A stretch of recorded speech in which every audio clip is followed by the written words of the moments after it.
तो अभी से महज 12 दिन के बाद बिहार में उपचुनाव होने वाले हैं और इन 4 सीटों के लिए पूरी पार्टियों ने अपनी सब कुछ दांव पे लगा दिया है। मतलब पूरा ताकत झोंक दिया है और उनका प्रयास है कि भाई साहब इन 4 सीटों पे जहां जहां उपचुनाव हो रहे हैं उसको कैसे भी करके जीत लिया जाए, क्योंकि ये सेमीफाइनल है और फाइनल विधानसभा चुनाव 2025 है। अगर आप सेमीफाइनल यानी इस उपचुनाव में बेहतर प्रदर्शन कर पाते हैं तो यह माना जाएगा कि 25 का चुनाव जो होगा वो आपके लिए काफी आसान हो जाएगा और जिस पार्टी का जितना बेहतर प्रदर्शन होगा वो उतना ही मजबूत 2025 के विधानसभा चुनाव में रहेगी।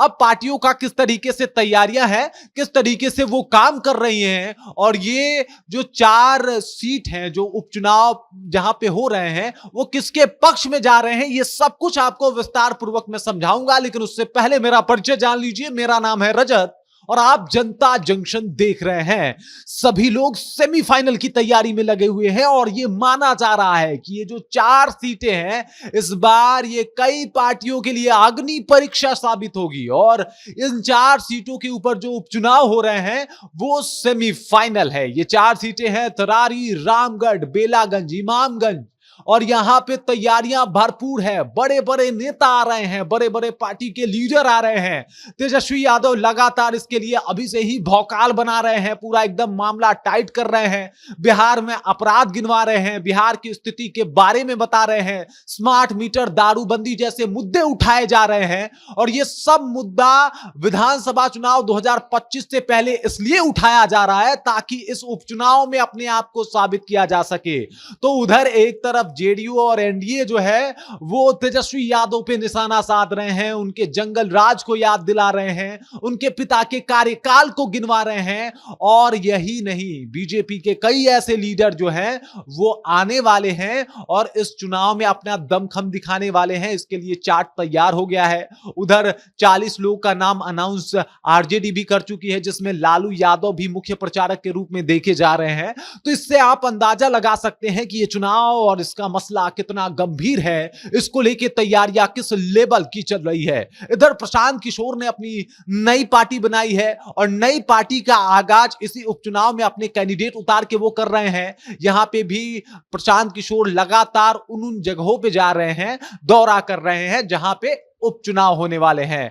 तरारी हो, बेलागंज हो, इमामगंज हो या फिर रामगढ़ हो, ये वो 4 सीटें थी जहां से सांसद लोग जीत के संसद भवन पहुंच गए और ये सीटें खाली हो गई। अब यहां पे चुनाव लड़ाए जा रहे हैं। अब आप देख लीजिए कि बेलागंज से जो है वो सुरेंद्र यादव के लड़के जो है वो चुनाव लड़ रहे हैं और एकदम दावा ठोक रहे हैं। इमामगंज से जो है वो वहां पे आप देख लीजिए जीतन राम मांझी अपनी बहू को उतार रहे हैं। इसी तरीके का माहौल हर जगह है। उधर तरारी में भी माहौल बना हुआ है, माले की तरफ से कैंडिडेट उतारे जा चुके हैं और इधर सुनील पांडे के बेटे को वहां से बीजेपी ने अपना टिकट दे दिया है, उम्मीदवार घोषित कर दिया है। तो इस तरीके का माहौल बना हुआ है, हर तरफ इस चुनाव की चर्चा हो रही है और हो भी क्यों ना, क्योंकि महज 1 साल बाद विधानसभा का चुनाव है और अगर आप इस चुनाव में अपने आप को बेहतर तरीके से साबित कर पाए तो आने वाला चुनाव का राह जो होगा वो आपके लिए आसान होगा।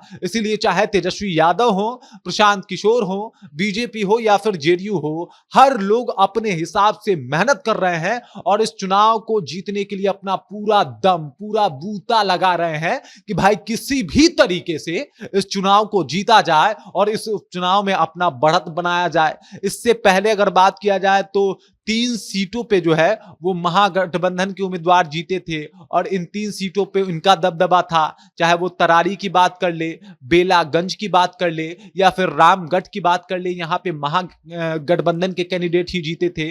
तो महागठबंधन किसी भी तरीके से चाहेगी कि अपने यहां से कैंडिडेट निकाल ले। वहीं पे जेडीयू बीजेपी मतलब एनडीए का ये मकसद है कि किसी भी तरीके से एक जोरदार झटका दिया जाए और एक अपना इमामगंज तो था ही, लेकिन इमामगंज नवाबगंज के साथ साथ इन 3 सीटों को भी जीत लिया जाए। इसीलिए पूरा एकदम चुनावी गणित को सेट करने में लोग लगे हुए हैं। उधर जो आप देख लीजिए, इस उपचुनाव से पहले आरजेडी ओसामा साहब, हिना साहब को अपने पक्ष में जोड़ के हिंद मतलब यादव और मुसलमानों का जो एक माहौल बनाती है उसे अभी से बनाना शुरू कर चुकी है। तो इधर अभी से ही प्रशांत किशोर तंज कसना शुरू कर चुके हैं। तो पूरा माहौल सेट है और सब लोग चाहते हैं कि इस उपचुनाव में खुद को बेहतर तरीके से प्रस्तुत किया जाए ताकि ये उपचुनाव जीत के आगे का मार्ग जो 2025 में विधानसभा का चुनाव है उसे प्रशस्त किया जाए और बेहतर बनाया जाए। तो अभी देखा जाए तो पलड़ा जो है वो अलग लेवल से काम कर रहा है, कभी इधर कभी उधर झुका हुआ दिखाई दे रहा है।